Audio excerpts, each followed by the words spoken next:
Bonjour, bienvenue sur le plateau de KTO pour ce nouveau numéro de Face aux chrétiens en partenariat avec le journal La Croix, Radio Notre-Dame et RCF. Notre invité aujourd'hui est Pascal Durand, secrétaire national d'Europe Écologie Les Verts. Bonjour. Bonjour. Pour vous interroger cette semaine, Mathieu Castagnet pour le journal La Croix. Bonjour. Éléonore Veillas pour Radio Notre-Dame et bonjour. Romain Mazenot pour RCF. Bonjour. 24% d'opinion favorable, un Français sur 4 un an après son arrivée à l'Élysée. François Hollande est plus que jamais contesté et impopulaire, c'est du jamais vu. C'est ce que confirmait un sondage BVA pour le Parisien dimanche dernier. 73%, 3 Français sur 4 sont déçus du bilan du président de la République. Si le premier tour avait lieu dimanche prochain, eh bien François Hollande ne serait pas au second tour. Il n'obtiendrait que 19% contre 28% il y a un an. Et c'est Marine Le Pen qui serait au second tour. Pascal Durand, vous faites partie de cette majorité présidentielle. Quel bilan tirez-vous personnellement de cette première année ? Déjà, le terme bilan est peut-être un peu prématuré, parce que tirer un bilan, ça sous-entendrait que tout peut être accompli en une année et que la situation pouvait être redressée. Moi, je voudrais... Je vais revenir. Mais je vais répondre à votre question. Je voudrais juste un tout petit peu en amont, parce que vous avez dit effectivement que l'impopularité de ce gouvernement et du président de la République était quelque chose d'inédit.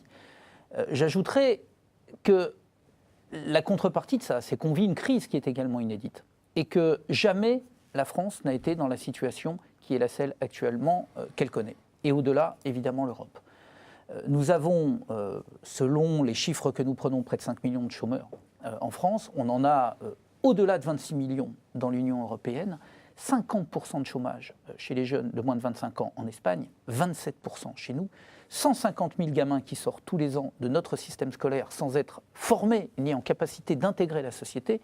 Donc, moi, je ne voudrais pas me focaliser uniquement sur l'impopularité du gouvernement. Je pense que la difficulté que nous traversons, c'est qu'un grand nombre de membres de la classe politique et de la classe dirigeante au sens large, que ce soit d'ailleurs chez les partenaires sociaux ou au-delà, n'ont pas pris conscience de la gravité des crises que nous traversons. Il y a impopularité et j'ai dit aussi déception. Mais justement, c'est parce que, en fait, si j'espère me tromper, mais quand je vois les mesures qui ont été prises sur l'année qui vient de s'écouler, et sans rentrer vraiment dans le bilan, mais juste sur la nature des mesures qui ont été prises, j'ai l'impression qu'une grande partie de ce gouvernement considère que nous sommes en face d'une crise assez classique finalement du capitalisme. Oui, bon, tout ça, c'est vrai, c'est conjoncturel, ça va pas bien, on est au creux, mais ça va remonter, on va retrouver la croissance, et on ça, va relancer... Ah non, j'y crois pas. J'y crois pas, malheureusement. Donc c'est une crise systémique. Pour moi, c'est une crise systémique, mais quand je dis pour moi, c'est pas que pour moi. Enfin, je veux dire, même les économistes traditionnels de la gauche, que ce soit aux États-Unis, les démocrates, les Krugman ou autres, qui sont des grands économistes, que ce soit en France, même eux. J'ai écouté un Daniel Cohen, qui était quand même un des grands défenseurs du productivisme, entre guillemets, de gauche. Il est en train complètement de basculer de l'autre côté. Moi, je lis Guillaume Duval, je lis tous ces économistes qui étaient quand même plutôt dans un modèle de la gauche, on va dire historique, sont en train de dire, mais non, ça ne va pas revenir comme ça ne va pas repartir comme ça. Vous ne résoudrez pas la crise qui est en train d'exister avec les modèles d'hier. Et donc, c'est ça, au-delà de la popularité, parce qu'encore une fois, la popularité, je comprends bien que dans la situation, on ne peut pas être populaire. Mais moi, ce que j'aimerais, c'est qu'on réoriente, quoi, vraiment. Et c'est ça qui m'inquiète, plus que, j'allais dire, le bilan concret d'une année, mais après, on peut revenir. Je ne voudrais pas monopoliser... Mathieu Castagnet pour La Croix. Jean-Michel Billet citait ce sondage qui refaisait le match et qui montrait que François Hollande ne serait pas au second tour. Ce même sondage montrait qu'Eva Joly refaisait à peu près son score de 2012, c'est-à-dire 2% qui était considéré unanimement comme un score catastrophique pour l'écologie. Est-ce que ça veut dire que vous payez, y compris dans les intentions de vote, votre participation à ce gouvernement ? Non, je crois, mais personne, mais je vais vous dire vraiment, je pense qu'absolument personne dans la France réelle ne reproche aux écologistes d'essayer de tenter d'agir dans le cadre du gouvernement. Personne. Je ne dis pas que certains, y compris chez nous, n'aimeraient pas avoir la posture finalement assez facile du commentateur. Parce que ne pas être en responsabilité là, ne pas essayer de résoudre les problématiques dont je viens de parler. Après, on va parler du travail que fait Cécile Duflot au ministère du Logement, que fait Pascal Canfin au développement et que fait notre majorité au Parlement pour faire bouger les lignes, par exemple sur la loi bancaire. Mais il y en aura d'autres. Je veux dire, personne dans la vraie vie, encore une fois, ne nous dit arrêtez. De toute façon, il faut laisser faire le gouvernement tel qu'il est et arrêter. Non, ce n'est pas ça le problème. Les 2% d'Eva Joly, ils sont très compliqués à analyser. Il y a la difficulté de passer les médias. Enfin, j'en ai dans un monde médiatique et je crois qu'Eva Joly a parfaitement conscience qu'elle n'est pas formatée pour on va dire, le passage traditionnel en médias. Au-delà de ça, il y a eu le vote utile. Il y a eu cette volonté de porter. Et puis, moi, je pense aussi, je l'ai dit à l'époque à Eva, je l'ai dit d'une manière générale, nous n'avons pas su mettre en scène la valeur ajoutée de l'écologie politique. Moi, je pense que nous payons de manière assez forte notre difficulté à nous adresser à la société pour dire oui, nous portons des réponses et ces réponses, il faut nous aider. On le comprend au niveau des villes et des territoires, on fait toujours de très bons scores sur les européennes, sur les régionales et sur les municipales. Nous n'arrivons pas à avoir la même crédibilité au niveau national. Il faut qu'on nous en ayons conscience. Question d'Éléonore Veillas, pour Radio Notre-Dame. Sur le bilan du gouvernement, vous nous dites qu'en fait, le gouvernement n'a pas pris la mesure en fait, de cette crise.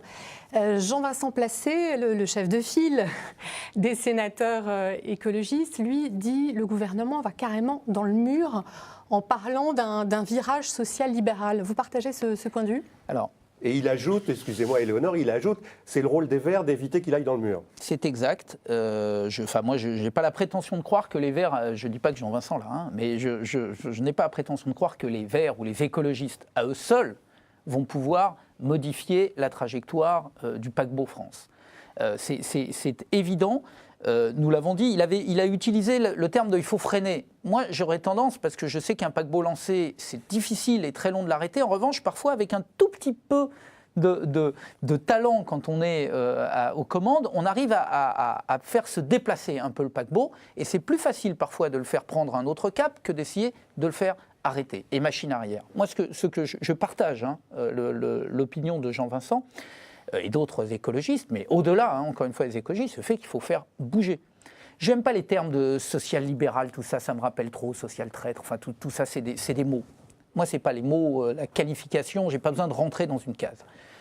Ce qu'en revanche, je perçois, c'est que sur un plan économique, sur un plan fiscal, sur un plan social, la mesure n'a pas été prise. Voilà, on est sur des mesurettes là où il faudrait réorienter. Et donc Jean-Vincent a raison sur cette question-là.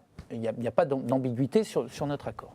Question de Romain Mazneau pour RCF. Ouais, c'est sur le front du chômage que François Hollande déçoit le plus. Alors pourtant, il y a les contrats d'avenir, les contrats de génération, les emplois d'avenir, le choc de compétitivité, la simplification qui est annoncée. Qu'est-ce qui manque aujourd'hui ? Il faut aller plus loin dans la compétitivité. Concrètement, qu'est-ce qui manque dans la lutte contre le chômage ? Je pense que dans un premier temps, ce qui manque, c'est la différence entre emploi d'avenir et métier d'avenir. Oui, vous me dites le CICE. Moi, j'ai aucun souci sur le fait que les pouvoirs publics, en période de crise, essayent d'aider le monde des entreprises. Personne ne croit qu'on va créer de l'emploi demain dans ce pays sans les entreprises. Enfin, s'il y en a qui croient ça, bon, ils ne vivent pas là, non plus dans le monde Donc réel. Il ne faut pas pleurer sur Florange et il faut arrêter de faire des bagnoles. Si, mais bien sûr que c'est exactement le contraire. C'est-à-dire qu'il faut pleurer sur Florange. Il faut pleurer sur la situation de l'industrie automobile. Sauf qu'il faut arrêter d'y répondre en ayant toujours les réponses du passé, c'est-à-dire l'automobile, c'est 9 milliards sur les 10 dernières années qui ont été mis par les pouvoirs publics, comme dans la sidérurgie. Et vous savez ce que c'est ? C'est le panier percé. C'est l'eau que vous faites passer comme ça et elle coule. Le sable. Nous, ce que nous disons, c'est bien sûr qu'il faut prendre conscience de la souffrance des salariés et de ceux qui n'arrivent pas à intégrer le monde du travail. Et c'est justement parce que nous prenons en compte cette souffrance que nous disons qu'il faut anticiper les solutions d'avenir. Anticiper les solutions d'avenir, ça veut dire que la sidérurgie, et on aura toujours besoin de produire de l'acier en Europe et en France, mais la sidérurgie de 2030, 2040, 2050, ça ne sera pas la même sidérurgie que celle de 1800 ou 90 ou 1950. Même chose sur l'automobile. Donc comme vous me dites, et je voudrais vraiment répondre à votre question, quand vous me dites les CICE, etc., moi je n'ai pas de problème avec ces 20 milliards. J'ai un problème d'abord sur comment on les trouve, parce que là on pouvait discuter entre qui doit payer ces 20 milliards, et notamment les fameux 10 milliards que l'on prend sur une hausse de la fiscalité. Est-ce qu'on devait passer ou pas par la TVA? Ça c'est le premier sujet. Mais au-delà de ça, elle est où la conditionnalité qui fait que l'on aide les bonnes entreprises? En quoi Sanofi, en l'état, qui fait des milliards de bénéfices, qui fait des plans sociaux parce qu'il anticipe une éventuelle baisse de son chiffre d'affaires, en quoi il a besoin d'être aidé? Moi, ce que je voudrais, c'est qu'on aide les TPE, les PME, les petits patrons qui, tous les jours, essayent de se battre pour effectivement créer ou ne pas perdre les emplois qu'ils ont. Moi, je sais ce que se représente. Encore une fois, j'ai été avocat, je le suis encore. Je sais ce que c'est que gérer au quotidien des carnets, des clients, des contrats, etc. Donc, moi, je dis que dans ce pays, en aidant uniquement, comme on le fait quasiment là, les grandes entreprises, les grands groupes, les Total, les Sanofi, on se trompe d'orientation. Et oui, je crois que là, il y a des choix qui ne sont pas des choix d'avenir. Ce sont des réponses immédiates à une crise, mais on n'anticipe pas l'avenir, et donc, même cause, mêmes effets, ça ne suffira pas. Question de Mathieu Castagnet pour La Croix. Il y a un débat qui monte au sein de la gauche et de la majorité en France et au sein de l'Europe en général, c'est celui sur la rigueur. Est-ce qu'il faut continuer à avoir comme première priorité le redressement des comptes publics, la lutte contre le déficit? Cécile Duflot semble être sur la ligne qu'il vaut mieux maintenant trouver d'autres priorités, relâcher un peu les cordons de la bourse. Est-ce que c'est bien raisonnable dans un pays qui a 1800 milliards de dettes? Est-ce qu'il faut aller à la confrontation avec la chancelière Angela Merkel? Ouais, ça fait trois fois. Ah, mais c'est la même chose. C'est tout à fait exact. Alors, tout à fait la même chose. Je pourrais dire avec, juste en souriant, même si le sujet, il n'y a pas que Cécile Duflot, hein, Manuel Barroso, qui n'est pas un gauchiste historique, porte la même réponse maintenant. La Hollande porte la même. Le FMI en est arrivé à porter quasiment cette vision en disant faites attention, trop d'austérité va entraîner une baisse drastique de la capacité de rebond de l'Europe et donc des pays qui la composent. Mais la réalité, c'est que la crise est tellement grave qu'à mon avis, il faut tout faire de front. C'est ça le problème. C'est que pendant des années, on s'est contenté, peut-être à juste titre, moi je ne pense pas, parce que les écologistes depuis longtemps disent attention, on va quand même vers une société qui est en train de bouger et vous ne vous en rendez pas compte. Mais enfin, pendant des années, on s'est dit, quand ça monte la croissance, on prend un peu plus d'impôts, on a plus de recettes, donc on peut aller plus dans les dépenses de l'État, etc. Et bien maintenant, on est confronté, parce qu'on n'a rien fait en amont, on se trouve confronté à tout en même temps. À tout en même temps. C'est-à-dire qu'il y a une baisse des recettes fiscales, parce qu'évidemment, il y a beaucoup moins de richesses qui sont produites, donc il y a une baisse des recettes fiscales. En même temps, il y a une nécessité de dépenses publiques, parce qu'on voit bien que les services publics reculent, qu'on a de plus en plus de chômeurs, on a de plus en plus de personnes âgées qu'il faut aider, on a de plus en plus de... Donc on est dans des logiques où on a toujours besoin d'une intervention publique très forte, et en même temps, on a besoin, dans un grand plan d'investissement ou dans des grands plans d'investissement, de dire voilà vers où nous voulons aller pour l'industrie, pour recréer une dynamique. Rassurez-nous, vous ne nous dites pas qu'il faut aller vers la décroissance, qui est un thème cher. Oh, vous savez, non, moi, c'est pas les termes qui sont chers. Moi, je n'oppose pas à l'idéologie de la croissance qui nous a conduits dans le mur dont vous parliez tout à l'heure. Ça, c'est l'idéologie de la croissance. Moi, je n'oppose pas une autre idéologie en face, qui serait celle de la décroissance. C'est-à-dire, je prends ce qui ne me plaît pas, et puis je mets en creux le contraire, et puis je me dis, je vais résoudre le problème. La décroissance, elle est de fait. Quand vous avez 5 millions de chômeurs dans un pays, quand les gens ne peuvent plus payer leur électricité ou leur gaz à la fin du mois, ça, c'est de la décroissance. Mais c'est de la décroissance subie, ce n'est pas de la décroissance voulue. Donc, moi, ce que je dis, c'est qu'effectivement, il doit y avoir des choses qui doivent décroître. La manière dont nous produisons, on doit réfléchir. Les matières premières, on ne peut plus les balancer. Les téléphones qu'on prend, qu'on jette, etc., il faut recycler. Il faut récupérer l'acier. Je le disais tout à l'heure, il y a un projet que la CGT Sandouville porte, enfin, sur la zone de Sandouville, de recycler les voitures. Il y a plus de 800 000 véhicules par an que l'on pourrait recycler. C'est de l'acier, c'est du plastique, c'est un certain nombre. Tout ça, ce sont des économies sur notre commerce extérieur et ça recrée de l'emploi sur de la reconstruction. Moi, je n'ai pas... Encore une fois, je répète, ce ne sont pas les écologistes seuls qui vont construire le monde de demain. Mais on va le construire avec les autres, avec les syndicats, avec les entreprises. Donc, c'est ça qu'il faut que nous arrivions à faire. Et juste sur la dépense. Question de Mathieu Castagnet. Pardon, juste sur la dépense, il faut évidemment réduire aussi le déficit. Nous ne pouvons pas continuer à payer 70 milliards de services de la dette. C'est le budget de l'éducation nationale, uniquement en remboursement de la dette. Donc oui, il faut faire ça, mais pas n'importe comment. Question de Mathieu Castagnet, pour la Croix. Vous n'êtes pas pour dire niet à l'Allemagne et dire le rétablissement des comptes publics c'est plus tard, on ne fera pas moins de 3% de déficit en 2014. Ah ça c'est clair qu'on ne fera pas moins de 3% de déficit, mais ce n'est pas à cause d'Angela Merkel, c'est à cause de la situation économique. Donc là il faut arrêter de faire croire, là aussi c'est comme la croissance, on ne fera pas de croissance sur cette année et on ne sera pas à 3%, ou alors on serait à un tel prix que ce n'est pas la peine. Non, moi je suis pour qu'on ait avec Angela Merkel des rapports qui soient des rapports politiques. Moi je n'ai pas d'adversaire physique, humain, ad hominem, ça ne m'intéresse pas. L'Allemagne et la France constituent des piliers de la construction européenne. Nous n'avons pas le choix autre que de nous entendre et de construire ensemble. Moi je souhaite que nous développions par exemple un grand plan, comme l'a dit le président de la République, sur l'énergie du renouvelable avec l'Allemagne. Donc ça peut être fait demain matin, ça se construit. Après, sur les politiques économiques, nous avons des divergences. Les Grünen en Allemagne, avec le SPD, vont essayer de réorienter la politique. On verra s'ils ont la majorité en septembre. Jean-Luc Mélenchon appelle à une manifestation dimanche pour renverser le régime. Eva Joly a dit qu'elle irait. Vous avez essayé de la convaincre et vous y avez réussi ? C'est pas que j'ai essayé de la convaincre, non, manifestement. Il y a eu une position. Moi, je suis un secrétaire national démocrate et démocratique. J'ai donc réuni mon bureau exécutif, j'ai réuni les instances dirigeantes de ce parti et nous avons, à l'unanimité, décidé qu'il n'était pas opportun, en l'état de l'appel de cette manifestation, vous l'avez dit, des slogans qui vont, des conditions dans lesquelles elle s'organise, etc., il ne nous apparaissait pas opportun d'y apporter notre soutien.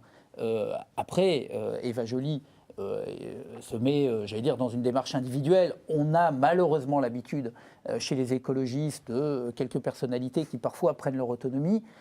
Je dis donc, je ne fais pas de commentaire au-delà, elle est évidemment libre et nous ne sommes pas un parti stalinien. Je dis simplement, et je rappelle à Eva Joly, qu'elle ne devrait pas oublier ce qu'elle a souffert au moment de la campagne présidentielle, des prises de parole individuelles des uns et des autres par rapport à la démarche collective. Donc c'est simplement ça que j'ai envie de lui rappeler en lui disant Eva, n'oublie pas ce qui t'a fait autant de mal. Mathieu Castagnet, La Croix. Jean-Luc Mélenchon rêve d'un grand virage à gauche. À l'inverse, d'autres rêvent d'un gouvernement d'union nationale. Vous en seriez ? Non, d'abord, moi, je n'ai aucun gouvernement. Moi, je suis dans un parti. Je pense que les partis ont leur rôle. Les partis ont leur rôle dans une démocratie importante, même si la Ve République fait que les partis, quand on est au pouvoir, deviennent plus godillots qu'autre chose. J'essaie justement de faire en sorte que ça n'existe pas et de porter une parole libre d'un parti politique.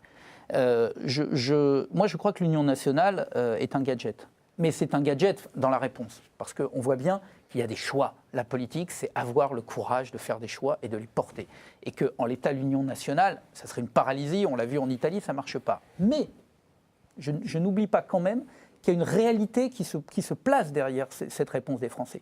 Si les Français ils demandent des gouvernements d'union nationale, c'est qu'ils en ont marre des politiques qui se disputent. Ils en ont marre des logiques d'épicier, ils en ont marre de ceux qui veulent se compter et de ceux qui disent « moi j'ai toujours les réponses, les autres ils disent n'importe quoi ». Quand on est dans l'opposition, tout ce qui se passe au pouvoir est nul. Quand on est au pouvoir, tout ce que dit l'opposition est nul. Et ça, c'est vrai que les Françaises et les Français ne le supportent plus. Certains hebdomadaires ont fait la comparaison avec les années 30. Je ne sais pas si vous savez, il y a sa fameuse formule « comparaison n'est pas raison ». Il y a sûrement une période, il y a quelque chose, la crise, le chômage, la montée des queues, le rejet des politiques. Le rejet des politiques, l'incapacité aussi pour la classe politique de trouver les bonnes réponses. Maintenant, je ne pense pas qu'on reproduise les mêmes schémas, mais il y a un risque, effectivement, de monter des extrêmes. Ça, c'était les années 30, et la France s'en était sortie, alors qu'en 1934, elle avait failli basculer, grâce au Front populaire, justement grâce à une montée d'espérance, de positif. Une dernière question d'Éléonore Veillas. Pour revenir à Jean-Luc Mélenchon, vous nous dites que vous n'êtes pas d'accord avec sa rhétorique de manifestation du 5 mai, mais est-ce que vous avez quand même des points d'accord ? Bien sûr, j'ai des points d'accord avec le parti de gauche et le Front de gauche, mais heureusement. Sinon, comment on pourrait demain construire la majorité qui est nécessaire ? Moi, ça fait un moment, vous ne pouvez pas me faire le reproche, ça fait un moment que je dis que le parti de gauche et le parti communiste ont leur place dans cette majorité et que moi, je les préférerais avec nous au Conseil des ministres pour essayer, et au Parlement pour essayer de faire bouger les lignes, plutôt que d'être uniquement dans l'opposition et dans la critique. Donc bien sûr que j'ai des points communs. Lorsque le parti de gauche, le Front de gauche, dit qu'il faut redonner, par exemple, à l'économie les moyens de fonctionner et qu'il faut savoir lutter efficacement contre la finance, ils ne disent rien d'autre que ce qu'avait dit le président de la République et ce que nous essayons de faire, nous, au Parlement, quand nous faisons bouger la loi bancaire. Sur ces sujets-là, donc on a des vraies convergences sur la lutte contre les paradis fiscaux, sur la nécessaire prise en compte du social de manière plus forte que ce qu'elle l'est actuellement, on a des convergences. Jean-Luc Mélenchon fait toujours partie, d'après vous, de la majorité présidentielle. Ah ça, c'est à lui qu'il faut poser la question. Je ne suis pas le porte-parole de Jean-Luc Mélenchon. Je pense vous pouvez avoir un sentiment quand même, quand vous l'écoutez. Alors, j'ai le sentiment que quand on veut construire une majorité présidentielle et qu'effectivement on veut lui donner la capacité d'agir, on ne traite pas les 10 membres de cette majorité de tous les noms d'oiseaux, on ne les insulte pas, on ne se met pas en situation soit de mépris, soit d'arrogance, soit d'injurier les autres. Moi, ça n'est pas ma conception de la politique. Je suis désolé, dans la vraie vie, là aussi, je reviens toujours à la vraie vie, mais moi, quand j'allais plaider un dossier devant un magistrat, je ne commençais pas par injurier le magistrat quand je voulais le convaincre et de faire en sorte que mon dossier l'emporte. J'essayais de trouver les bons arguments, ce qui ne veut pas dire que j'étais dans la complicité, ni dans la collaboration, ni dans je ne sais quoi. J'essayais d'être dans la conviction et encore une fois, dans le fait de convaincre. Fin de cette première partie, on se retrouve dans quelques instants.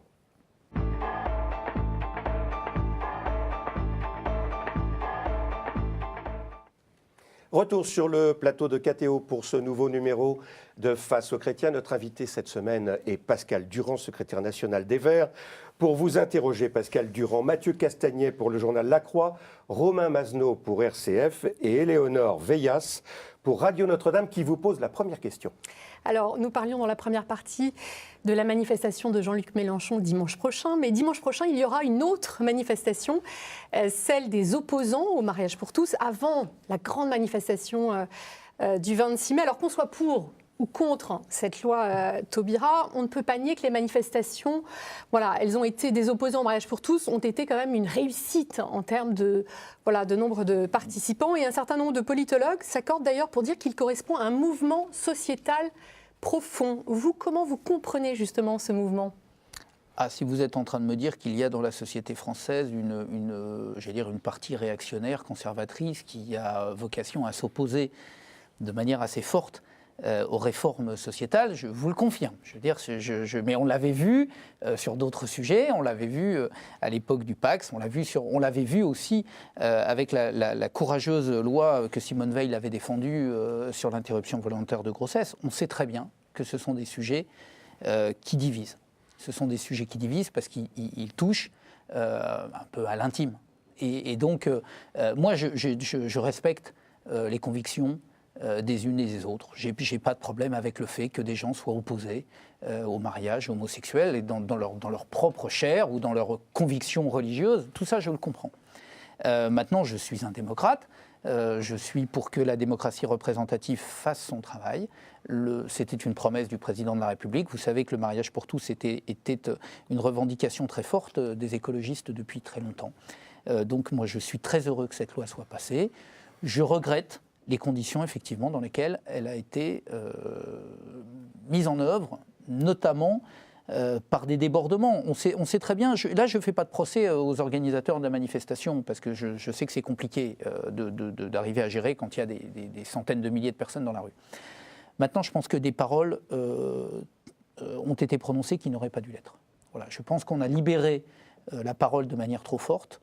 Je pense qu'il y a eu des ambiguïtés et que ces ambiguïtés ont ouvert à des actes de violence, Moi, je l'ai dit tout à l'heure, moi je suis pour une société qui soit une société apaisée. Il y a suffisamment de malheurs dans ce pays, je le dis sans aucune démagogie, pour qu'on n'essaye pas de se rassembler sur des sujets importants. Donc je pense qu'on a le droit d'être en désaccord, on n'a pas le droit. D'ailleurs, je vais vous donner typiquement, moi quand je suis allé à Grenoble pour un meeting il y a une quinzaine de jours, j'ai rencontré une délégation d'opposants, de manifestants au mariage pour tous qui nous attendaient à ce meeting. J'aurais dit, discutons, échangeons. Moi, je suis pour ça. Je suis pour la démocratie. Après, une loi a été votée. Maintenant, il faut qu'elle soit appliquée. Alors justement, est-ce que cette discussion a bien eu lieu suffisamment en amont? Les opposants ont l'impression que la discussion n'a pas eu lieu. Éléonore Veillas. À un moment, la politique, c'est de faire des choix. Encore une fois, il faut trancher. C'est exactement comme l'IVG. On ne peut pas avoir des demi-mesures. C'est comme le Pacs. Le mariage pour tous, on l'autorise ou on ne l'autorise pas. Il se trouve que la majorité parlementaire et la majorité de la population, vous me parliez tout à l'heure des enquêtes d'opinion et des sondages, mais c'est comme pour le Pacs. J'espère que la droite ne reviendra pas au pouvoir trop rapidement. Mais je pense que si elle revient, elle n'abolira pas cette loi. Et elle ne la changera pas, tout simplement parce qu'elle correspond... Enfin, on n'est que le 9e pays dans l'Union européenne à prendre cette... Enfin, je veux dire, c'est bon, quoi, c'est dans les mœurs. Le monde évolue. Il y a des résistances. Maintenant, il y a aussi une instrumentalisation politique. Je ne suis pas sûr que tous ceux qui ont manifesté autour de ce mariage pour tous n'avaient pas d'arrière-pensée politique et de mise en œuvre d'une reconquête de l'opposition. J'ai cru entendre M. Jean-François Copé être assez sur cette ligne-là. Voilà. Quant à M. Collard, le fait de manifester avec l'UMP est pour lui un certificat de respectabilité, c'est extraordinaire. C'est extraordinaire. Il est en train peut-être de recomposer ce que sera la future droite dans ce pays. Donc moi, c'est aussi ça que je vois. Romain Masneau pour RCF. Vous parliez d'ambiguïté à l'instant. Il y a eu des ambiguïtés du gouvernement aussi sur la PMA et la GPA. Cette question est renvoyée dans quelques mois. Est-ce que ça n'a pas un peu plombé ces confusions, la gestion du dossier par le gouvernement? Et si le comité national d'éthique se prononce contre la PMA, est-ce que le gouvernement devra y renoncer? Écoutez, vous avez raison de dire que c'est un vrai sujet. C'est un vrai sujet, ça a été très mal présenté. Moi, j'ai eu une difficulté. Le fait qu'il y ait un débat sur la PMA et la GPA, enfin, ce sont des sujets qui touchent au fondement même de l'écologie, le rapport à la science, le rapport à la manière dont on doit, ou pas, aller sur des recherches et des développements dès lors que ça touche là aussi à la personne humaine, à l'éventuelle marchandisation du corps, etc. Tout ça, moi, je n'ai aucun problème pour en débattre. Là où j'ai eu un sujet et où les écologistes ont eu un vrai problème, c'est effectivement d'aborder la question de la PMA et de la GPA au moment où on donne les mêmes droits aux couples hétérosexuels et aux couples homosexuels. Parce que ça veut dire réintroduire de la discrimination à un moment où on se bat pour l'égalité des droits. Donc nous disions tout simplement, à partir du moment où on donne aux couples homosexuels exactement les mêmes droits au mariage qu'aux couples hétérosexuels, alors il ne faut pas restreindre les droits, notamment sur la question de la PMA, à ce moment-là. Donc, mais après que nous discutions d'une manière générique de l'étendue des droits de la PMA, il y a des pays, la PMA elle est encadrée, l'âge, il peut y avoir des débats autour de la PMA, j'ai aucun problème. Et encore plus autour de la GPA qui n'a rien à voir, à mon avis. Donc le groupe socialiste a eu tort de vouloir intégrer... Je pense qu'il aurait fallu garder, ne pas poser la question de la PMA, c'est-à-dire que la PMA devait rentrer de la même manière qu'elle existait actuellement pour les couples hétérosexuels, elle devait rentrer pour les couples homosexuels, et là, en l'occurrence, les couples de lesbiennes. Donc c'était pour moi, ça me paraissait une évidence. On ne réintroduit pas de la différenciation et de la discrimination là où on veut mettre l'égalité. Mais je dis exactement de la même manière que indépendamment de cela, que l'on se pose la question dans ce pays sur un plan à la fois éthique et donc politique de la GPA, me pose c'est pas une évolution vers une sorte d'eugénisme. On voit aux États-Unis, dans certains États américains, des futures mères qui choisissent un peu à la carte sur Internet, voilà, un QI élevé, des yeux bleus. Question de Romain Masneau. Ce sont des vraies questions.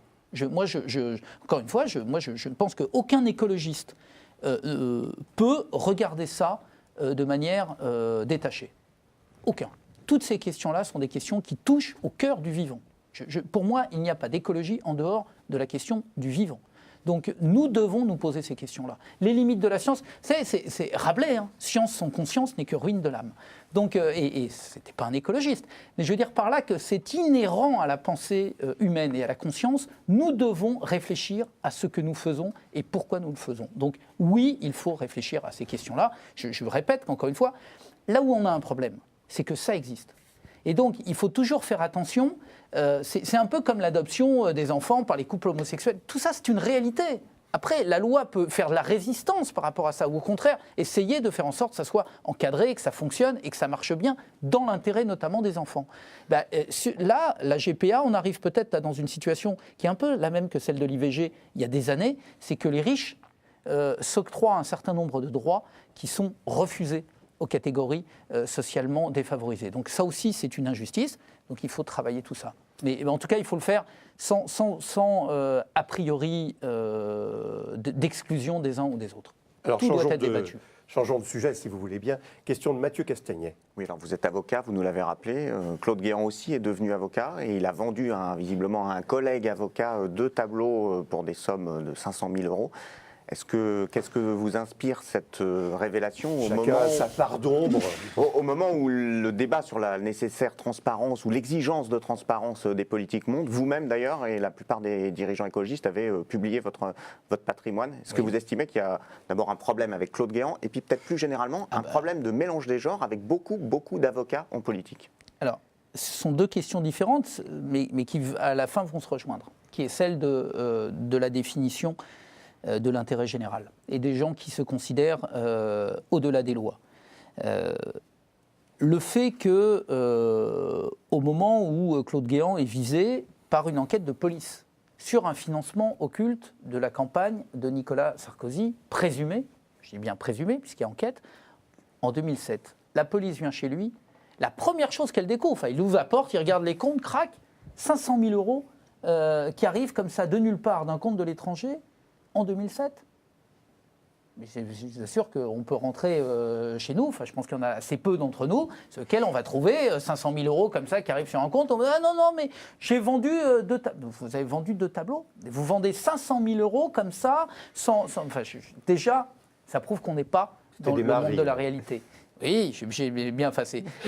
Tout ça se fait de manière par en dessous, par derrière, et puis je récupère, et puis après tout, oui, 25 000 euros payés en espèces, mais tout le monde achète pour 25 000 euros en espèces. Bien sûr, tout ça, ce sont des sommes modiques.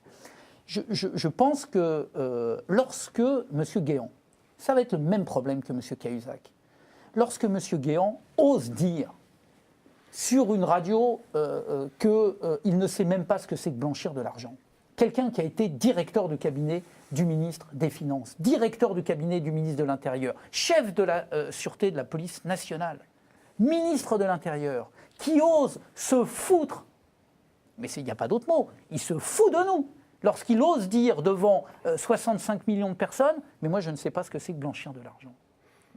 Et Roselyne Bachelot a été gentille de dire soit il ment, soit il... Mais enfin, il nous prend pour des crétins.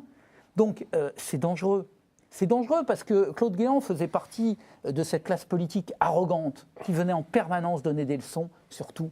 Lui qui n'avait pas de mots assez durs pour la petite délinquance, il se permet de continuer. Enfin, je veux dire, c'est insupportable. Il y a des Français qui, tous les jours, se lèvent, payent leurs impôts, essayent de bosser, essayent de faire en sorte que leurs gamins soient bien élevés, essayent de vivre dans une communauté qui est une communauté de règles.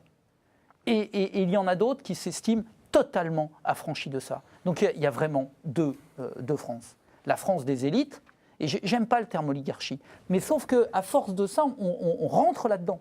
Voilà, et on n'arrive plus à être écouté. Et dernière chose, le métier d'avocat est un métier merveilleux.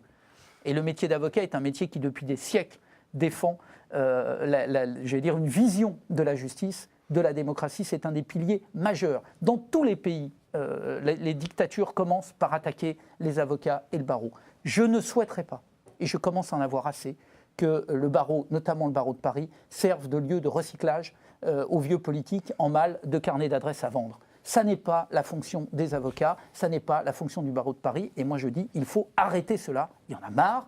Notre métier est un métier qui était un beau métier, qui est en train, là aussi, un peu comme le métier politique, d'être dénaturé et dévoyé. Monsieur Guéant n'a rien à faire au barreau de Paris. Alors, on a appris que Cécile Duflot avait une 4L et une Twingo, si je me souviens bien. Oui. Ça nous fait une belle jambe. Mais au-delà de cette anecdote, est-ce que vous êtes d'accord avec cette idée de transparence totale ?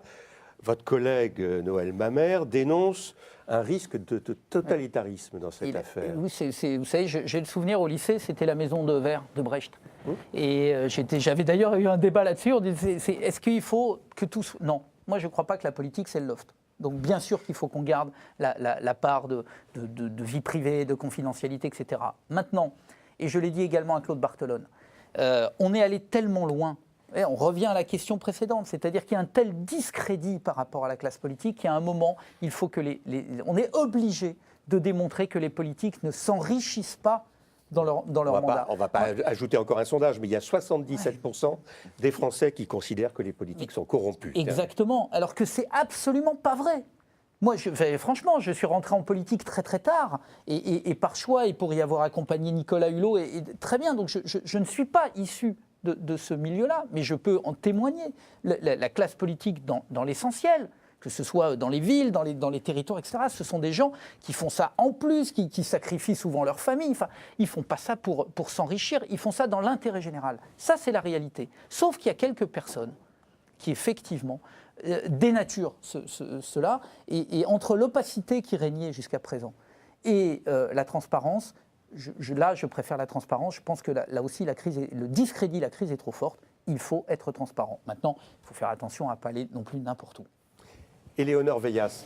Alors, au lendemain de l'affaire Cahuzac, vous souhaitiez une véritable, je vous cite, une véritable réforme institutionnelle, des mesures législatives fortes et courageuses. Alors, est-ce que les mesures du gouvernement vous ont satisfaites ? J'attends de voir les lois. J'attends de voir les lois. C'est toujours la même chose. Il y a l'aspect déclaratif et puis il y a l'aspect en acte.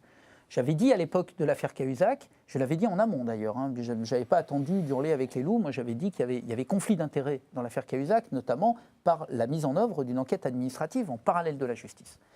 Et je constate quand même une chose, c'est que la justice a fait son travail librement et tranquillement, la preuve, puisque les services de police ont enquêté, le parquet aussi.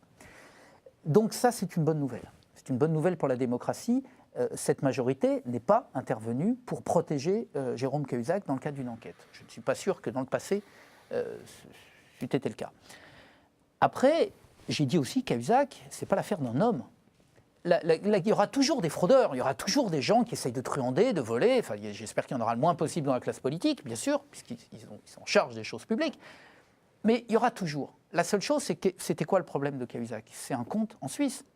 C'est le fait qu'on fraude et qu'on détourne des sommes qui normalement doivent être imposées et dont les États ont besoin, surtout en période de crise. Comment aller expliquer qu'il n'y a pas d'argent pour Florange, on parlait de Florange tout à l'heure, pour sauver des emplois, pour essayer de relancer l'industrie, et en même temps voir un certain nombre de personnes qui se dispensent de la participation à l'effort public. C'est scandaleux. Que Cahuzac ait gagné de l'argent, déjà, s'il les gagnait avec des labos, des conditions là aussi, vente de carnet d'adresses ou autre, c'est déjà pas très brillant. Et c'est un euphémisme. Mais qu'en plus, il essaye de ne pas participer à l'effort commun en payant de l'impôt sur ces sommes-là, c'est doublement scandaleux. Donc moi, ce que j'ai dit, je dis, avec les écologistes évidemment, et une grande partie de la majorité, faisons en sorte que les paradis fiscaux reculent. Je ne crois pas qu'on puisse les interdire, parce qu'il y a la liberté des pays. Je veux dire, on ne peut pas aller aux îles Caïmans pour dire on va détruire votre État, mais on peut être là aussi dans la transparence. Faisons en sorte que toutes les entreprises françaises qui travaillent à l'étranger, moi je ne demande qu'une seule chose. Combien elles font de chiffre d'affaires dans chacun des pays ? C'est la même chose que si vous ouvrez un compte, vous êtes obligé de le dire. Combien de chiffre d'affaires ? Combien d'impôts payés ? Combien de salariés ? Voilà, par pays. Je ne demande que cela pour les banques et les grandes entreprises transnationales. Encore une petite question de Romain Mavenot. Pour RCF. Au-delà de la moralisation, il y a cette question de la réforme des institutions, on en parlait Éléonore Veillas, et il y a la question notamment du cumul des mandats. Alors est-ce que François Hollande a suffisamment de volonté et d'autorité pour l'imposer, alors qu'il y a quand même des résistances très importantes chez les socialistes, mais aussi chez les Verts ? Ah, pas là-dessus. Sur le cumul des mandats, on n'a pas de résistance, on la porte depuis très très très longtemps. Gatignon, Noël Mamère. Oui, mais d'abord, vous allez en citer deux sur l'ensemble de nos élus, c'est bien parce que ce sont toujours les mêmes. Quant à Gatignon, d'abord, il a démissionné d'une de ses fonctions, et par ailleurs, je rappelle qu'il vient du Parti communiste, qui n'avait pas nécessairement les mêmes pratiques. Quant à Noël Mamère, c'est effectivement le seul exemple que l'on a, mais il est suffisamment grand pour se défendre. Il a d'ailleurs promis qu'en 2014, Absolument. La situation allait être définitivement arrêtée, c'est-à-dire qu'il serait donc en conformité avec la loi avant même peut-être que cette loi ne soit applicable. Mais ça ne sera jamais en 2014. Alors justement, voilà, pour Noël Mamère, ça sera en 2014, il n'y a aucun doute. Et pour la loi, moi, je l'ai dit tout à l'heure, je pense que plus les crises sont importantes, plus les hommes et les femmes politiques doivent être courageux. Et François Hollande n'a pas à reculer sur cette question-là. C'est une promesse, c'est symbolique, mais au-delà du symbole, c'est ce qui permettra à la classe politique de se renouveler, c'est ce qui permettra de faire rentrer de nouvelles figures, On parle toujours du décalage entre cette vieille classe politique française et notre Parlement, par exemple, notre Assemblée nationale, qui est très âgée, très blanche, très uniforme.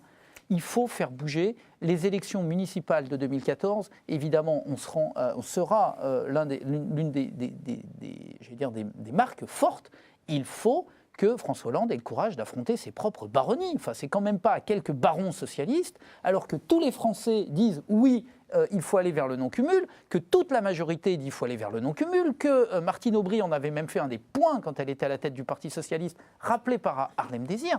Donc faisons-le, enfin, c'est incroyable. Si on recule là-dessus, comment voulez-vous demain qu'on ait confiance dans la capacité de cette majorité à aller affronter les véritables lobbies? Si 3 ou 4 petits barons, grands, socialistes sont en mesure d'imposer leur loi là, je suis très très inquiet pour le reste. Fin de cette deuxième partie, on se retrouve dans quelques instants.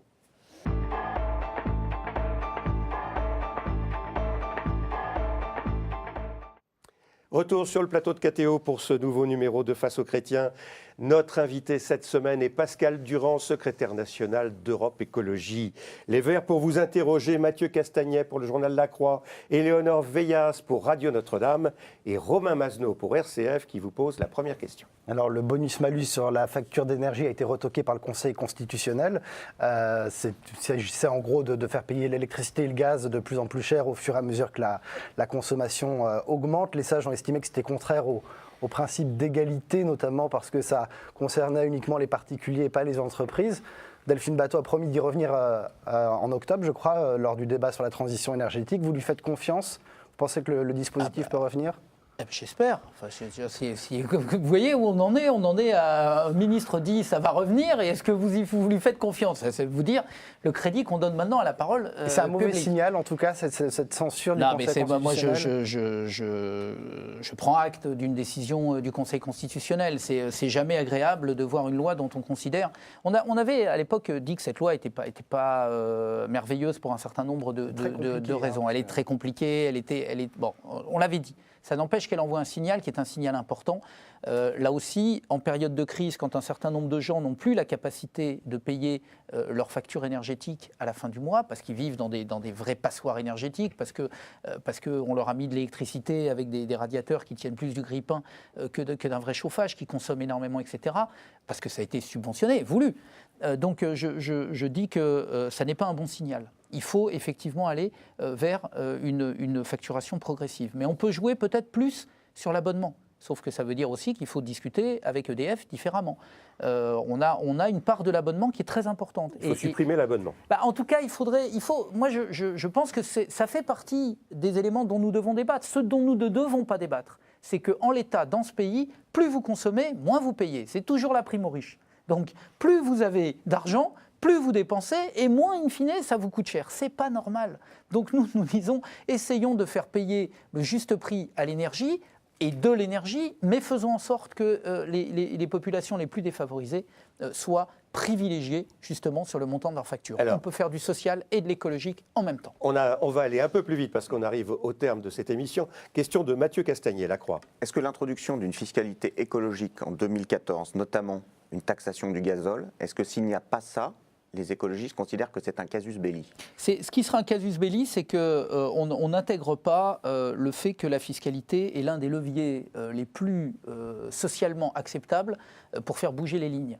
Moi, si on bouge la TVA, on augmente la TVA, mais on n'est pas en capacité de faire payer ceux qui polluent, notamment, et les toucher aux 22 milliards de niches fiscales, je dis qu'il y a un vrai problème. Alors là, il y a un vrai problème, parce qu'on parlait tout à l'heure des blocages, des conservatismes.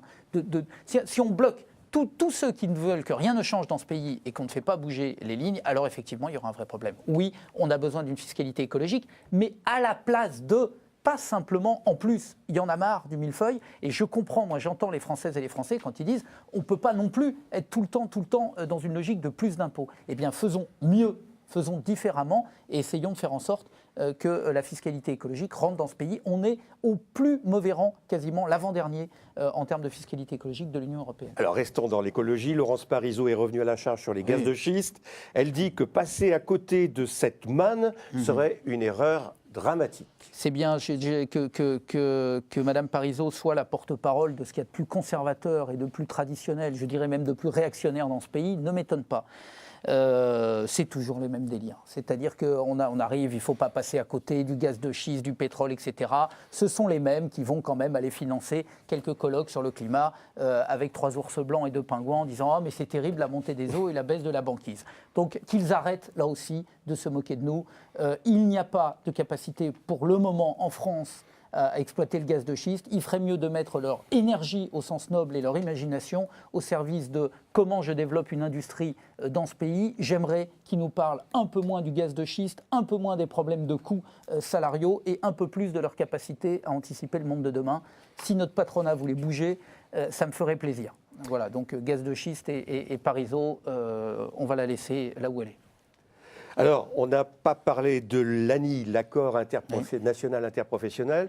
Les Verts sont plutôt réservés sur cet accord syndical qui est devenu un projet de loi. Qu'est-ce que vous reprochez à cet accord qui plutôt va dans le sens du dialogue social, etc. Voilà. C'est pour ça que moi je le mets dans l'autre sens. On a validé le principe on a dit c'est une excellente chose. Le principe du dialogue social, de remettre en scène les partenaires sociaux dans ce pays, on en avait besoin.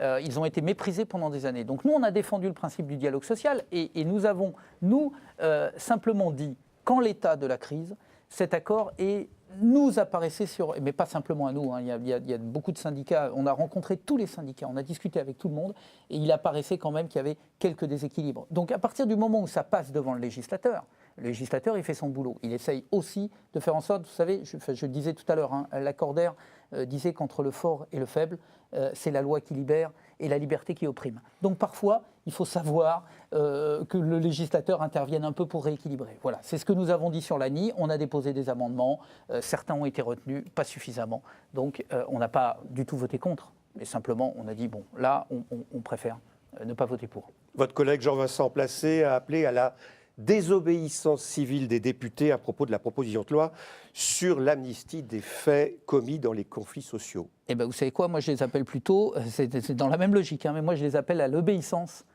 par rapport à leurs propres engagements et par rapport à ce que leurs collègues du Sénat ont fait, puisqu'ils ont voté cette amnistie. Il serait bon que les députés socialistes ne soient pas en retrait par rapport à leurs collègues sénateurs.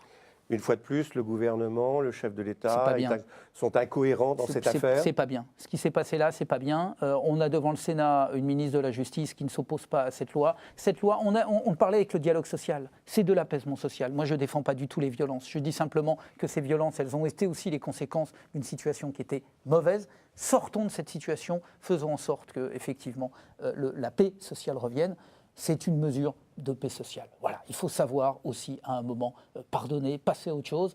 Ce serait très important. Je pense que c'est un mauvais signal, je ne le comprends pas. Et j'espère que les députés socialistes seront à nos côtés pour dire non, il faut amnistier. Mathieu Castagnet, La Croix. Autre point de crispation dans la majorité, Notre-Dame-des-Landes. Les rapports se succèdent, mais Jean-Marc Ayrault semble décidé à mener le projet à terme. Est-ce que vous pouvez accepter, en étant membre du gouvernement, de voir ce projet se continuer? Mais moi, j'ai fait le pari, j'ai fait un pari il y a déjà plusieurs mois en disant ce projet ne se fera pas.